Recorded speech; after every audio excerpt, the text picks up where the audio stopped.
Mesdames, Messieurs, membres du jury, il y a de cela quelques mois, un temps, je me suis retrouvée au fond d'un trou. Ce trou était si sombre, dépourvu de toute lumière. Un instant, je me suis demandé si je réussirais à m'en extirper. Cette période si sombre de mon existence m'a marqué à tout jamais. Elle porte un nom qui a réussi à créer angoisse et peur chez tous ceux présents dans ce siècle. Vieillards, enfants, jeunes, parents, tous. Ce nom, c'est Covid-19. Ne vous y trompez pas. Le Covid-19 n'est pas qu'une maladie, car en réalité, elle est la plus grande arnaque de ce siècle. Oui, vous l'avez parfaitement entendu. Le Covid-19 est la plus grande arnaque de ce siècle. Remontons dans le temps jusqu'en 2019. Pensez-y.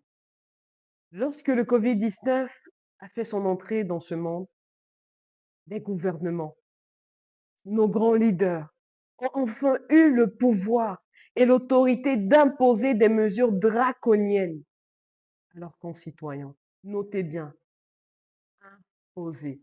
Car en réalité, aucun d'entre nous, concitoyens, n'avons été appelés aux urnes afin de décider si un confinement, oui ou non, était la meilleure option pour préserver notre vie. Ce gouvernement s'est servi de ce Covid-19 pour contrôler nos vies, contrôler la liberté d'expression de tout un chacun d'entre nous.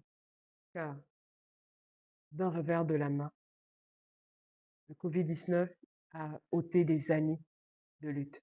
Je pense à Nelson Mandela, je pense à Patrice Lumumba, je pense à Douala Mangabé, qui ont lutté afin que nous puissions enfin avoir une voix. Et par-dessus tout, je pense à ma meilleure amie Léa. Léa qui est décédée due à toutes ces restrictions imposées par le confinement. Parce que plusieurs ne le savent pas, mais Léa était atteinte de maladies psychologiques qui la faisaient de temps en temps délirer. Restant seule dans sa chambre, délire après délire, Léa n'a pas eu le pouvoir de supporter. Elle s'est tailladé les veines, elle est décédée. Je voudrais que l'on se pose cette question. Je voudrais que l'on se demande, le Covid-19 a-t-il réellement surgi de nulle part ou a-t-il été imposé dans notre société par notre gouvernement afin de mieux diriger les concitoyens que nous sommes?